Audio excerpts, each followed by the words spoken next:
Attention aux étiquettes que vous posez sur vous-même. On pose généralement des identifications, des étiquettes, des définitions, des adjectifs sur toutes sortes de choses et sur les personnes qui nous entourent. Et on peut le faire complètement inconsciemment. Ça se fait naturellement. On a un avis sur les choses, on a une façon de voir les choses, on a des perspectives qui font que on va ressentir telle personne ou telle chose de telle ou telle façon. On peut avoir des jugements qui sont complètement opposés d'une personne à l'autre. Par exemple, je pense que les personnes qui se laissent aller, qui sont vraiment dans le lâcher-prise toute la journée, ne sont pas assez ambitieuses, elles sont trop molles, et ça m'agace, et ça résonne en moi parce que, en fait, j'ai envie de les secouer, j'ai envie de leur dire, mais regarde, mais la vie, c'est pas que des petites fleurs, des petits oiseaux, ouvre les yeux. Et ça, je l'ai entendu une fois avec une personne avec laquelle j'étais, en fait, en relation, en essai de relation, et en fait, qui, à un moment, je l'ai complètement agacée parce que je voyais le potentiel dans chaque situation, le potentiel positif et la façon de voir et de transformer les choses dans un sens constructif. Et à un moment donné, je l'ai vraiment agacée parce que dans sa réalité même, dans ses valeurs même, dans sa façon de voir la vie c'est à la base pourri et de toute façon, il fallait arrêter de voir les petits oiseaux partout, de voir les arcs-en-ciel partout. Il fallait que j'ouvre les yeux, il fallait que je sois réaliste. Et en fait, être réaliste, ça dépend des étiquettes qu'on pose, des définitions qu'on pose en fait sur les choses qui nous entourent, que ce soit par exemple sur l'argent. Une personne peut penser que l'argent c'est mal, c'est sale, et en fait, les personnes qui veulent l'argent, ce sont des mauvaises personnes. Et puis on a les personnes qui voient que l'argent en fait c'est purement une énergie, qu'elle est neutre et qu'elle prend les couleurs de la personne en fait qui l'utilise, qui le fait circuler. Donc ces personnes savent qu'en fait avec l'argent on peut faire des merveilles, on peut faire avancer les choses, on peut résoudre des problèmes, on peut apporter de l'aide, etc. Donc tout est dans les étiquettes qu'on renvoie sur toutes les choses qui nous entourent. Si c'est sur l'amour, on peut projeter sur les hommes le désir d'avoir un homme pour soi. On peut projeter le désir de partager une magnifique relation et le fait que, eh bien, il y a forcément un homme super attentionné, super adorable, super masculin et super gentil qui m'attend et je projette ça sur les hommes et du coup, c'est ce que je vais manifester dans mes relations et dans mes rencontres. Je peux aussi projeter sur les hommes que, eh ben, en fait, ils sont tous manipulateurs, toxiques et ils profitent de moi et de toute façon à un moment donné ils vont m'abandonner et c'est pareil, c'est exactement en général ce qu'on a déjà attiré jusque-là et ce qu'on va continuer à attirer en continuant à poser les étiquettes. Donc on projette des étiquettes, on projette des définitions sur tout ce qui nous entoure. Ce dont je vais vous parler aujourd'hui, ce sont donc les étiquettes que on pose sur soi-même. Parce que vous êtes au fil des années défini. Vous vous êtes défini. Peut-être qu'on vous a bien aidé à vous définir. Peut-être que vous avez entendu dans votre petite enfance des phrases qui vous ont dit « Oui, mais toi, t'es comme ci. Oui, mais toi... Je me souviens que pour moi-même, c'était « Toi, tu ne feras jamais comme les autres. Tu seras jamais comme les autres. Et tu veux toujours plus et t'as pas de limite. » Et du coup, j'ai posé sur moi-même, parce que j'y ai été bien aidée, l'étiquette de « Je suis trop ». J'en demande trop, je veux trop et je ne suis pas comme les autres. Et donc, je ne rentrerai jamais dans une communauté, dans une boîte. Je ne peux pas rentrer dans une relation parce que de toute façon, je suis pas comme les autres, je ferai jamais comme les autres. Donc, je me démarque. Et je suis vue comme quelqu'un de différent. Donc, à la fois, j'ai envie d'être aimée pour qui je suis, mais en même temps, je ne peux pas être qui je suis parce que quand je suis moi-même, je suis trop. Tout le monde me regarde. Même les personnes qui ne parlent pas de moi doivent me voir et me remarquer parce que je suis pas comme les autres en fait. Je me démarque. C'est vraiment le sentiment que j'ai eu de me démarquer. Et plus tard, ça a été en fait quelque chose que j'ai réussi à tourner et à transformer justement parce que je voyais les choses et que je voulais en tout cas les voir de façon constructive en me disant mais qu'est-ce que j'en fais de ça? Donc j'ai fini finalement par transformer le sens que j'avais mis sur moi-même. Et jusqu'au moment où le message à l'intérieur s'est transformé en « mais heureusement que je ne suis pas comme les autres parce que j'ai pas envie d'avoir leur vie, j'ai pas envie de voir la vie de la façon dont ils voient la vie. Et en fait, parce que je ne suis pas comme les autres, je me rends compte que j'ai vécu des choses que beaucoup de personnes n'ont pas vécues.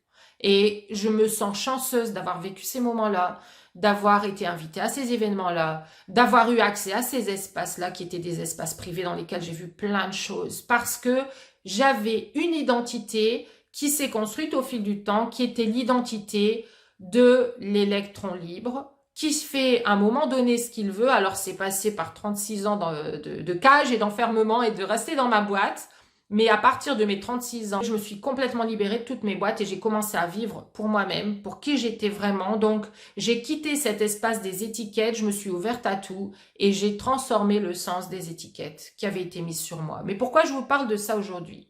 Parce que les étiquettes que vous posez sur vous-même vont définir ce que vous vivez dans votre vie. Je vais vous donner un exemple. J'étais en train de converser avec une personne avec laquelle je ne travaille pas, c'était dans ma vie privée. J'étais en train de converser avec une personne qui me dit « Oui, mais moi, Stéphanie, moi, je suis une introvertie. Je suis introvertie, hein, donc tu sais, les personnes introverties, elles n'ont pas accès à ceci, elles ne peuvent pas faire cela. Et pour moi, en fait, c'est impossible de faire ça. » Et je me dis « Oh, mais moi aussi, à la base, je suis introvertie. Je sais ce que c'est que d'être introvertie. À la base, 90% de ma clientèle est introvertie. Je connais ces personnes par cœur. Je connais leurs difficultés par cœur, je connais aussi leur richesse, justement, ce qu'elles peuvent en faire. Et en fait, cette personne n'était pas du tout prête à transformer le « oui, mais je suis introvertie » en « oh oui, je suis introvertie et… » Et ça fait toute la différence. Elle aurait pu se dire, mais elle n'était pas du tout ouverte à cette conversation dans ce sens-là. Elle était plus en train de prouver par A plus B que de toute façon, elle était introvertie, donc elle ne pouvait pas changer, elle était comme ça et elle n'était pas prête du tout. Pas du tout prête à s'ouvrir au fait qu'elle puisse se dire à un moment donné, mais en fait, je suis introvertie, c'est une super chance. C'est une super chance parce que j'ai un potentiel, j'ai des potentiels que d'autres personnes n'ont pas et je pourrais m'en servir. Au lieu de ça, en fait, elle reste avec cette étiquette qui l'enferme. Et c'est de ça que je veux vous parler aujourd'hui. Est-ce que vous avez mis l'étiquette sur vous-même que vous n'êtes pas comme les autres? Est-ce que vous avez mis l'étiquette sur vous-même que vous n'avez pas de voix, vous ne pouvez pas être entendu, vous ne pouvez pas prendre votre place, vous ne pouvez pas vous montrer comme ça en ligne et passer votre message, vous ne pouvez pas être sur une scène et dire ce que vous avez à dire à 1 millier de personnes qui attendent ce message. Vous ne pouvez pas être la personne, la femme qu'un homme choisit. Ou alors vous allez être choisi par des hommes qui finalement n'ont aucune valeur. Et quand bien même un homme vient à vous, en fait, vous n'allez même pas voir sa valeur parce que vous allez vous dire que, quelque part, parce que vous vous êtes mis l'étiquette de « je ne suis pas intéressante, je suis invisible, il n'y a aucun homme de qualité qui voudrait passer sa vie avec moi », eh bien, vous allez, même si vous manifestiez l'amour, projeter sur cette personne, projeter sur un homme qui pourrait être fait exactement pour vous et exactement pour partager la plus belle relation avec vous, vous allez le voir comme un homme qui n'a pas de valeur lui-même. Je l'ai vécu et combien de fois les personnes me disent « oui, c'est vrai que quand un homme vient vers moi, en fait, et il me porte toute son attention, il veut m'offrir des fleurs, il veut vraiment être là pour moi, il veut être présent, et ben en fait, il me paraît vraiment ennuyeux, j'ai l'impression qu'il n'y a aucune valeur, et d'un coup, ça enlève toute la valeur qu'il avait au départ, tant qu'il était indisponible. » À combien d'entre vous est-ce que c'est déjà arrivé si vous-même êtes dans la recherche de cet homme qui est exactement celui qui est fait pour vous? Parce que les étiquettes qu'on met sur soi définissent ce qu'on va projeter sur les autres. Et quand vous mettez des étiquettes sur vous-même, vous êtes en train de vous limiter. Comme cette personne qui dit « moi je suis introvertie, donc je n'ai pas accès à ceci ou à cela ». Quand vous mettez une étiquette sur vous-même, vous vous définissez dans une identité. Cette identité, ça peut être aussi des masques que vous portez, que vous avez appris à porter. C'est-à-dire que on vous a peut-être projeté qu'il fallait, par contre, montrer l'étiquette, avoir une étiquette. Vous savez, le terme d'étiquette lui-même, ça veut dire qu'est-ce que vous projetez dans le monde. L'étiquette d'une femme qui est une femme de haute valeur. Peut-être que vous-même, facilement, vous projetez votre haute valeur. Mais que vous vous rendez compte que au bout d'un moment, les personnes ne restent pas dans votre environnement, qu'elles sont attirées au départ et puis qu'elles ne restent pas, ou qu'elles sont attirées, qu'elles se servent et que vous ne recevez jamais ce que vous voulez vraiment recevoir. Et en fait, pour cet exemple-là, si vous avez justement cette étiquette de « je dois montrer que », peut-être que vous portez des masques qui montrent l'apparence de ce que vous pensez devoir montrer pour attirer un certain profil de personnes, un certain profil de clientèle, un certain profil d'homme, peut-être répondre à des critères dans la société pour être accepté par la société, pour être vu comme une personne qui est de bon rang et qui est intéressante et qui a la valeur. Mais tout ça, ça montre que votre valeur, vous ne la rayonnez pas de l'intérieur, mais vous la rayonnez par rapport à une étiquette, à un masque que vous portez. Donc on peut comme ça, malgré soi, et j'insiste, c'est malgré soi, on a tout envie d'être authentique. On a tout envie de dire ce qu'on a envie de dire au moment où on a envie de le dire. On a tout envie de poser nos limites et de dire non quand on a envie de dire non au moment où on a envie de dire non. Mais il y a ce fameux féminin obscur qui est là. Il y a ces peurs qui sont là, ces peurs du rejet, peur de ne pas être vu comme les autres, peur de ne pas être accepté, peur de ne pas être aimé, peur d'être jugé. Il y a toutes sortes de peurs en fait ou de croyances sur nous-mêmes qui ont à voir donc avec ces fameuses étiquettes et ces fameux masques qui font qu'on n'est pas complètement soi. Alors qu'est-ce qui se passe quand vous portez des masques? Eh bien, vous allez attirer les personnes qui sont exactement en résonance avec ces masques. Ces masques que vous portez, ces étiquettes que vous mettez sur vous vont avec un certain type de pensée, un certain type d'émotion et surtout un certain type de vibration. Quand vous n'êtes pas dans votre authenticité, vous vibrez sur une fréquence qui est une fréquence qui attire les personnes qui vibrent bas. Quand vous êtes vraiment dans votre authenticité, vous allez en fait vibrer une certaine fréquence qui va attirer des personnes qui sont sur cette même fréquence. Plus cette fréquence a à voir avec votre cœur versus votre tête, votre mental, votre ego, votre réflexion, est-ce que je devrais faire, est-ce que je devrais dire et comment je devrais être, bref, le contrôle, plus vous êtes dans votre cœur, dans votre ouverture à être qui vous êtes dans l'instant présent, en étant fidèle à vos valeurs, en étant fidèle à vos limites, en étant fidèle aussi à l'image que vous avez envie de renvoyer, mais parce que c'est votre image intérieure. Être dans mon authenticité, ça ne veut pas dire je balance toutes mes émotions obscures, j'attends que quelqu'un vienne pour me réparer, pour m'aider, pour me sauver. Je suis dans mon féminin lumineux, c'est-à-dire dans le vrai potentiel qui est le mien à la base, qui est déconnecté des masques et des peurs et des croyances erronées, et qui est mon pur potentiel d'être. Quand vous êtes vraiment vous, vous êtes connecté à votre source à l'intérieur, vous êtes connecté à votre centre et à votre cœur. Dans le cœur, dans l'amour, il n'y a pas de peur. Soit vous agissez en fonction de vos peurs, soit vous agissez à partir de l'amour. C'est-à-dire ce qui vous porte, ce que vous adorez, ce que vous aimez. En dépit de tout ce que les gens pourraient dire, en dépit de ce que votre famille pourrait dire. Ah oui, mais toi, tu voudrais être une artiste, mais on ne peut pas vivre d'être artiste. La preuve, j'ai vécu d'être artiste et c'est ce qui m'a permis d'ailleurs de faire toute ma transition, de tout larguer pour recommencer ma vie à zéro sur une page blanche à 800 km. J'ai largué le mariage, la maison, le travail, tout ça sur une année parce que plus rien ne me convenait et que c'était devenu hyper toxique pour moi et que je m'en suis rendu compte et qu'en retrouvant ma vraie moi, en fait, ça s'est détaché de moi tout seul. Ça s'est fait tout seul, j'ai pas cherché. J'ai cherché à essayer, ça continue malgré tout, à essayer de transformer justement la façon dont ça se passait dans mon couple, la façon dont ça se passait dans mon travail, pour que ça continue tout en me permettant de continuer à être moi dans mon expansion. Mais rien n'a tenu, c'était plus possible parce que ce que j'avais créé comme réalité jusque-là, en fait, ne correspondait plus du tout à qui j'étais, mais ma réalité n'avait pas le potentiel de se transformer. Les personnes qui étaient autour de moi n'avaient pas le potentiel de se transformer. Donc, à un moment donné, la séparation s'est faite toute seule. Mais ce que je veux vous dire, c'est que toutes les croyances que vous posez, dès lors que vous agissez à partir de ce que vous avez appris, ce que vous avez acquis, mais qui ne correspond pas à vos valeurs, qui ne correspond pas à vos rêves, qui ne correspond pas à vos passions, qui ne correspond pas à votre vrai vous, eh bien, tout cela n'est pas votre monde idéal. Tout ce qui a été créé par rapport à ces étiquettes que vous avez mis sur vous-même, ne correspond pas forcément à votre réalité idéale. Et si vous êtes sur cette vidéo aujourd'hui, c'est certainement que vous avez envie de laisser tomber peut-être des masques, peut-être un bout d'armure, peut-être une lance, une épée qui sont là pour vous permettre d'avoir le contrôle et de vous protéger. Mais en fait, plus vous revenez à votre authenticité, donc à cette fameuse question, qui suis-je en fait? Qui suis-je? Qui êtes-vous? Connais-toi toi-même de Socrate. Tout est là.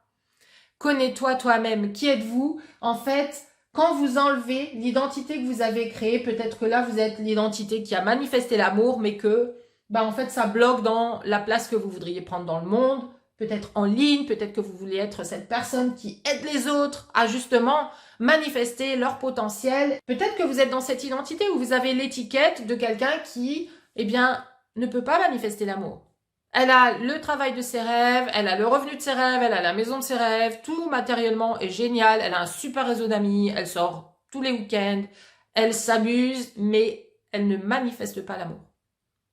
Et à chaque fois qu'elle rentre chez elle, elle se sent seule, elle se sent pas aimée, elle se sent pas aimable non plus parce qu'elle se dit, en fait, je dois avoir un problème. Il y a un truc qui doit clocher avec moi. Mais en fait, c'est une étiquette que vous avez déjà posée bien avant sur vous-même ou qu'on a posée sur vous, mais à laquelle vous avez cru et vous croyez encore. Donc, quand vous changez ces étiquettes, ou mieux, quand vous les enlevez, vous revenez à cet océan de possibilités d'identité que vous pourriez avoir. Vous pourriez poser d'autres étiquettes sur vous-même que vous choisirez. Qui avez-vous envie d'être? Qu'est-ce que vous avez envie de vivre? Comment est-ce que vous avez envie de vous voir et de vous sentir? Oui, je suis introvertie et je me suis jamais sentie aimée. Et en fait, à compter d'aujourd'hui, je vais commencer à voir ma valeur. Je vais commencer à voir qu'en fait, je suis vraiment une badass. J'ai manifesté plein de trucs dans ma vie et c'est uniquement moi qui les ai manifestés. À la sueur de mon front, j'ai pas eu d'aide. J'ai eu d'aide de personne, j'ai pas été soutenue, mais j'y suis arrivée. Et à partir de maintenant, je veux que les personnes qui entrent dans ma vie voient vraiment mon vrai niveau de valeur, voient vraiment la valeur qui est à l'intérieur de moi. Et si elles ne savent pas l'apprécier, je n'ai pas envie d'elles dans ma bulle. Vous savez, cette fameuse bulle qui est votre univers, c'est une bulle aussi avec laquelle je travaille des fois avec mes clientes en coaching privé. Qu'est-ce que vous avez envie de mettre dans votre bulle qui n'appartient qu'à vous? Vous allez vous mettre vous d'abord. Est-ce que vous mettez vos enfants si vous avez des enfants? Est-ce que vous mettez un homme dans votre bulle? Quel est le profil de cet homme? Est-ce que vous mettez une certaine mission de vie, une certaine place que vous voulez prendre, une position que vous voulez prendre dans la société? Quelle est cette position? Comment vous vous voyez? Qu'est-ce que vous vous voyez en train de faire? Comment vous vous sentez dans cette vie-là? Et en fait, je vous donne cet exemple de la bulle parce que c'est exactement l'exemple qui est le mien. À partir du moment où j'ai décidé il y a 8 ans de ne plus jamais ouvrir la porte aux personnes qui ne voyaient pas ma valeur, parce que pour la première fois de ma vie, j'ai vraiment été capable de la regarder en face, de la voir et de la reconnaître, j'ai manifesté Michael 3 semaines plus tard. Ça veut dire que j'ai manifesté une relation saine, une relation vibrante, une relation dans laquelle je me sens hyper vivante, une relation dans laquelle je me sens être moi-même et encouragée pour être moi-même, je me sens encouragée dans mes rêves, mais aussi une relation dans laquelle mes valeurs sont plus que respectées. Nous avons des valeurs similaires, nous avons des projets en commun, nous avons chacun notre espace, nous avons chacun notre liberté d'être et de faire ce qu'on a envie de faire, sans que l'autre dise « Ah, mais qu'est-ce que tu fais? Où tu vas? Et pourquoi ?» Et on n'est pas en train de s'observer à savoir ce que l'autre fait. On est dans la confiance mutuelle, on est dans la sécurité mutuelle dans notre couple. Donc, ma question pour vous aujourd'hui, quelles sont les étiquettes que vous avez posées sur vous-même? Quelles sont les choses que vous croyez sur vous qui ont à voir avec votre identité, avec ce qui est possible pour vous, avec ce qui est accessible pour vous? Et à partir de maintenant, cessez les oui mais. Je suis comme ça, donc je ne peux pas. Et commencez à vous dire, ok, j'ai posé cette étiquette sur moi-même, on l'a posée sur moi-même. À compter de maintenant, comment j'ai envie de transformer cette étiquette en une autre étiquette qui me convient mieux, qui convient mieux au résultat que je veux obtenir et qui convient parfaitement à la façon dont j'ai envie de me voir moi-même et d'être vu par les autres. La façon dont les autres eux-mêmes posent des étiquettes sur vous. C'est la façon dont ils se voient eux-mêmes. Donc tout ce qui est projeté sur vous a à voir avec leurs propres croyances. Et à partir de maintenant, soyez en conscience que ce que vous voulez attirer dans votre vie, ce sont les personnes qui voient votre valeur, qui vous voient pour qui vous êtes, donc qui sont en résonance avec vous. Et les personnes qui sont en résonance avec vous, qui vont projeter la bonne image sur vous, ne pourront le faire qu'à partir du moment où vous allez leur montrer la facette de vous, qui est la vraie facette, authentique, qui correspond à votre vous dans son vrai potentiel, dans sa vraie image, c'est-à-dire l'image positive, l'image de vous qui est dans votre authenticité. Quand vous êtes dans vos peurs, vous n'êtes pas authentique. Quand vous êtes incarné dans vos valeurs, incarné dans ce que vous croyez vraiment, dans ce que vous ressentez vraiment et que vous l'exprimez, que ce soit physiquement, verbalement ou énergétiquement, les personnes le ressentent. Et vous allez à ce moment-là commencer à attirer, à manifester les personnes qui sont faites exactement pour vous, les synchronicités, les opportunités qui sont alignées avec qui vous êtes vraiment au fond.